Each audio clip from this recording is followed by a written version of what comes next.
নমস্কার, বাংলা স্ফেয়ারে আপনাদের স্বাগত জানাই। এতক্ষণ একটা পডকাস্ট চলছিল বলে আমি আর কোনো এপিসোড নিয়ে আসিনি। এটাই আজকে ধরে নিন আমার একমাত্র এপিসোড। বিষয় নির্বাচন কমিশন এবং তাকে কেন্দ্র করে একের পর এক জটিলতা।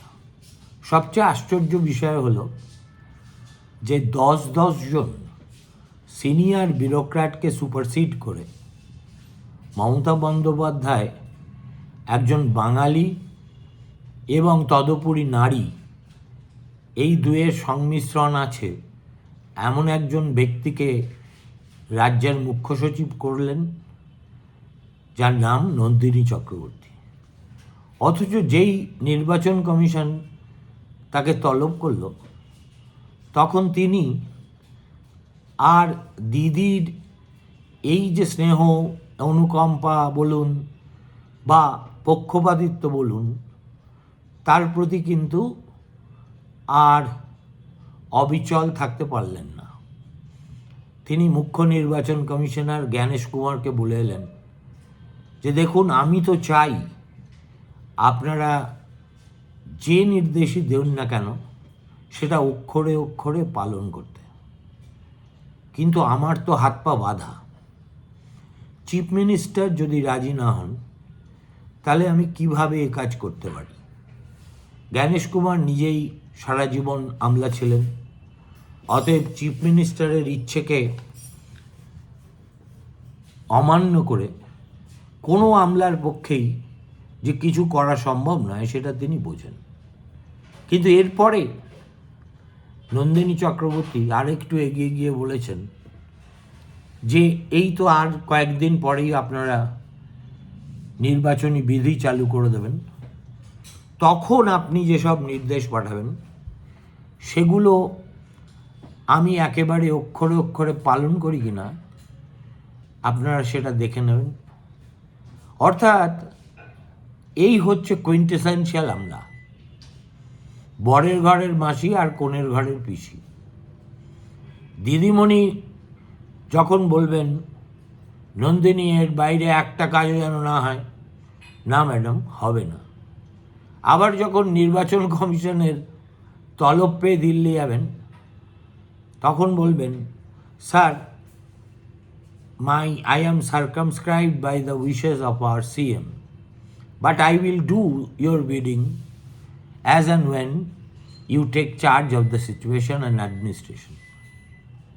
এটা নন্দিনী চক্রবর্তীর বিরুদ্ধে আমার কোনো অভিযোগ নয়, এটা আমি একই কথা মনোজ পান্থে গিয়ে বলেছিলেন। মনোজ পান্থ যে ভিন্ন কিছু বলেছিলেন তা কিন্তু নয়, কিন্তু মমতা বন্দ্যোপাধ্যায় এখন এমন উদার হয়ে গেছেন যে তিনি আর তার প্রতি কে গিয়ে কোথায় কি বলল এগুলোকে বিবেচনার মধ্যেই রাখেন না। তার একটাই বিবেচ্য, মুখ্য সচিব বা এই জাতীয় বড় আমলার পদে থাকা কোনো লোক যেন রিটায়ার করে তার বলয় থেকে ছিটকে যেতে না পারে।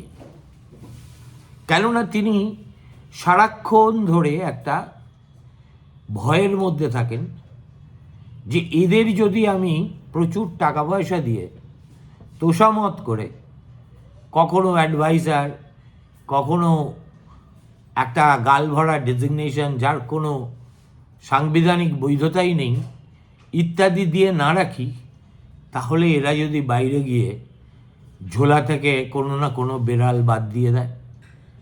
এটা আমার শোনা কথা নয়। একজন এইরকমই অবসরপ্রাপ্ত ব্যক্তি, যিনি এখন বেশ খোশ মেজাজে, প্রায় কোনো কাজ নেই, অথচ লক্ষ লক্ষ টাকা আয় করছেন, তিনি আমাকে বলে ফেলেছিলেন যে আমাদের কেন রেখেছে জানেন? আমি বললাম কেন? বললেন she is mortally scared that we may spill the beans outside.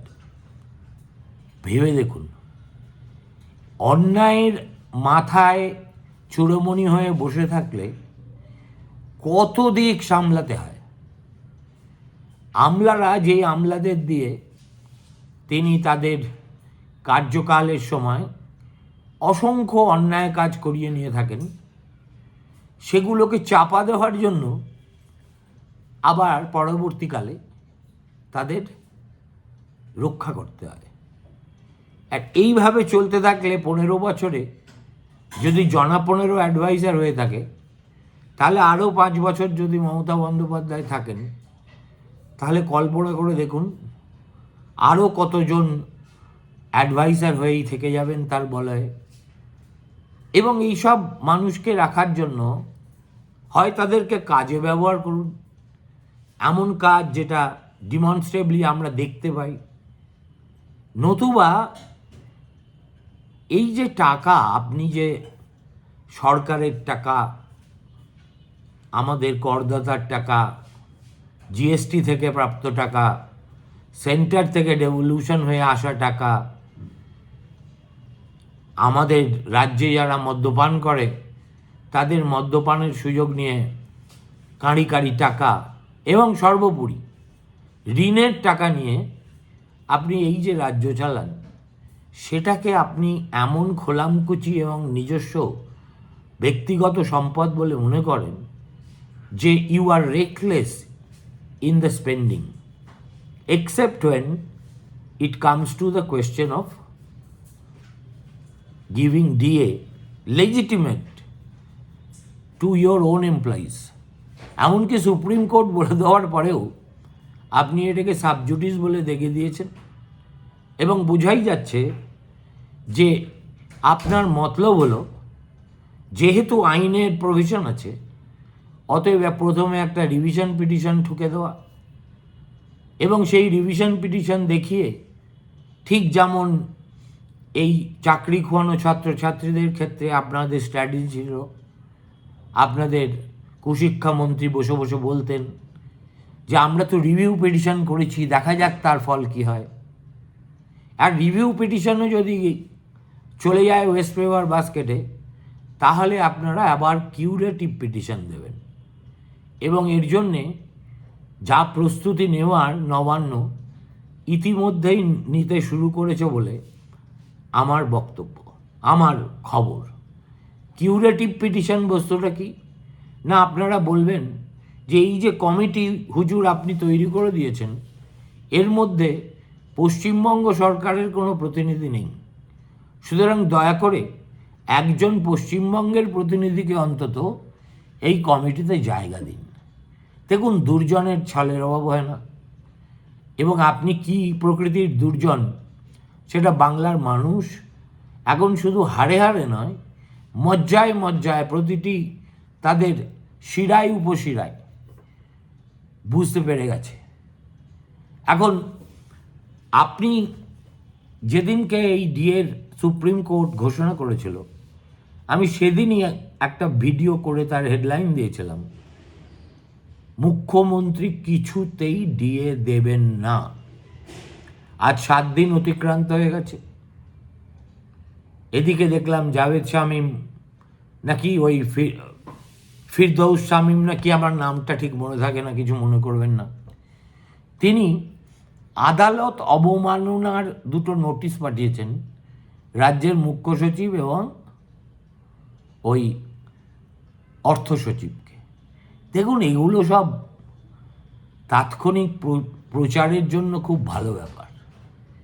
এই সরকার এবং তার কর্তা ব্যক্তিরা যদি আদালত অবমাননার জন্য পাওয়ার নোটিশকে খুব গুরুত্ব দিতেন, তাহলে রাজ্যটার চেহারাই অন্যরকম হতো। সুতরাং এইসব করে কোনো লাভ হবে না। তারা এমন ধরনের আইনি পরামর্শ পেতে অভ্যস্ত, যার জন্য লাখ লাখ কোটি কোটি টাকা খরচা করতে হয়, এবং তাদের সঙ্গে পরামর্শ করেই যা করার এরা করবে। কিন্তু আমি আজকে ডিএ প্রসঙ্গে কথা বলতে বসিনি। আমার বক্তব্য নির্বাচন কমিশনকে নিয়ে। নির্বাচন কমিশন পরিষ্কার করে, সম্ভবত 10বার হবে বা 11বারও হতে পারে, নন্দিনী চক্রবর্তীকে বলে দিয়েছেন যে অমুক তারিখের মধ্যে সেই যে 4 জন ইয়ারও, বারুইপুরের 2 জন আর 2 জন সম্ভবত ময়নার, যাদের বিরুদ্ধে এখনো পর্যন্ত রাজ্য সরকার এফআইআর করেনি, তাদের বিরুদ্ধে এফআইআর করতেই হবে। রাজ্য সরকার কি করেছিল সেটা একটু আপনাদের স্মরণ করিয়ে দিই। রাজ্য সরকার সাসপেনশন একটা কাগজে কলমে দেখিয়ে দিয়ে পাঠিয়ে দিয়েছিল দিল্লিতে, কিন্তু তারা নিজেদের মতো একটা তদন্ত করে তাদেরকে একেবারে নিরপরাধ বলে সাব্যস্ত করে দিয়েছিল। এবং সেই জন্যেই যাকে বলে পিউনিটিভ অ্যাকশন এবং ফৌজদারি মামলা, সেটার পথেই যাননি রাজ্য সরকার।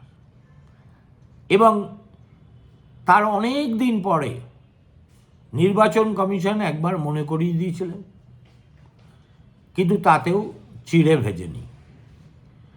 সর্বশেষ এই যে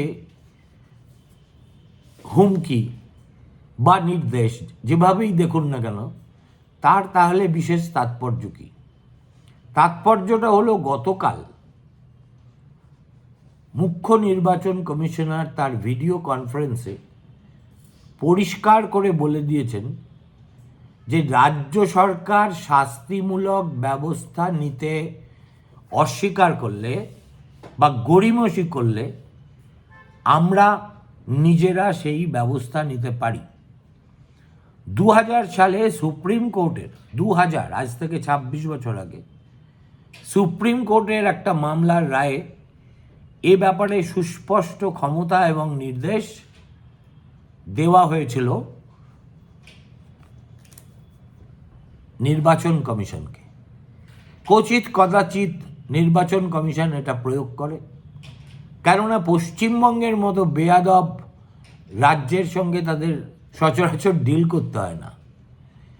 এই যে বাকি 11টা রাজ্যে এসআইআর হচ্ছে, সেখানে এই ধরনের কোনো কাজ নির্বাচন কমিশনকে করতেও হয়নি, রাজ্য সরকারের পক্ষ থেকেও এই ধরনের অসহযোগিতা, মানে যে অসহযোগিতা প্রায় ধ্যাস্টামির সামিল, তারও মুখোমুখি হতে হয়নি। কিন্তু ভিডিও কনফারেন্সে এই গতকালই চিফ ইলেকশন কমিশনার যা বলেছেন, তার অর্থ দাঁড়ায় এবারও যদি মমতা বন্দ্যোপাধ্যায় এই বমাল ধরা পড়ে যাওয়া 4 ইয়ারোর বিরুদ্ধে ব্যবস্থা না নেন, অর্থাৎ এফআইআর রুজু করতে পুলিশকে নির্দেশ না দেন, তাহলে এই অফিসাররা উইল ফেস সাসপেনশন। কীভাবে পাবেন প্রশ্ন উঠতে পারে। তারা তো রাজ্য সরকারের কর্মচারী, তাদেরকে নির্বাচন কমিশন কিভাবে শাস্তি দেবে? দেখুন, এমনি যদি তারা রাজ্য সরকারের কর্মচারী হতো, নির্বাচন কমিশনের বাপের ক্ষমতায় ছিল না তাদেরকে শাস্তি দেওয়ার। কিন্তু যেহেতু তারা they were on deputation working for election commission, অতএব তাদের সম্পর্কে অ্যাডমিনিস্ট্রেটিভ সিদ্ধান্ত নেওয়ার চূড়ান্ত অধিকার নির্বাচন কমিশনের আছে। এবং এবার সেটা প্রয়োগ করা হবে বলে chief election commissioner Gyanesh Kumar সেদিনকের ভিডিও কনফারেন্সে পরিষ্কার জানিয়ে দিয়েছেন।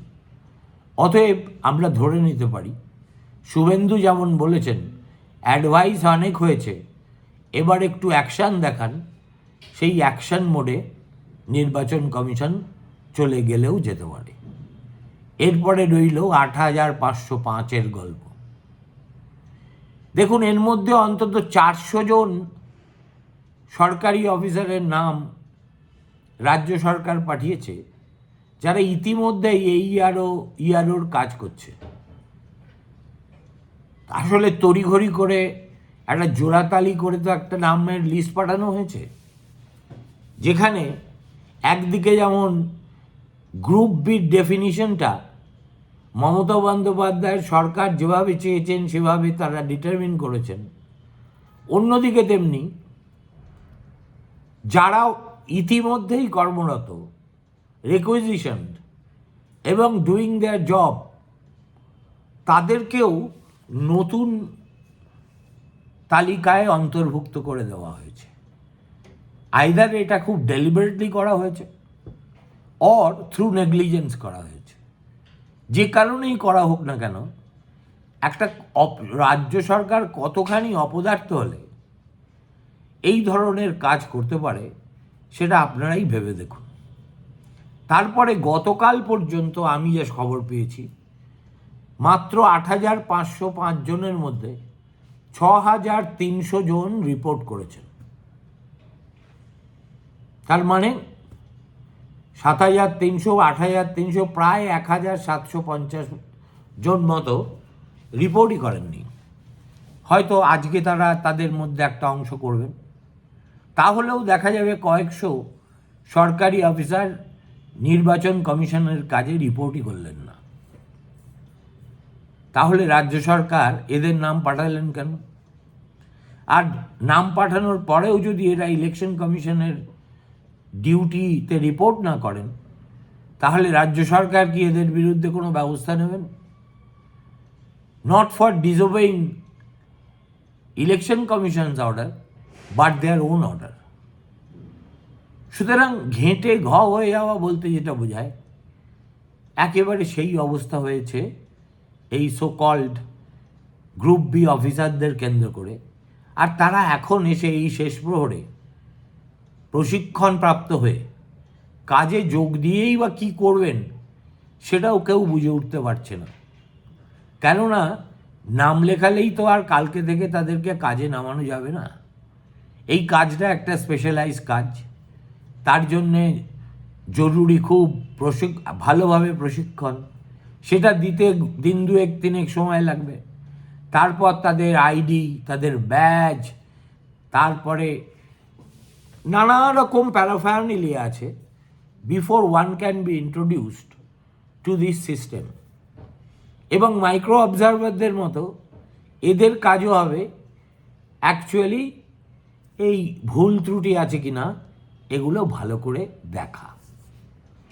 সর্বশেষ পয়েন্ট যেটা খুবই ইম্পর্টেন্ট, সেটা হলো আনুমানিকভাবে এই যে লজিক্যাল ডিসক্রিপেন্সির নামে এত মানুষকে ডাকা হয়েছিল, 1,50,00,000 পায়, তাদের মধ্যে বিধানসভা থেকে বিধানসভায় হিসেবের একটু হেরফের আছে বটে, কিন্তু মোটামুটি 15 থেকে 25%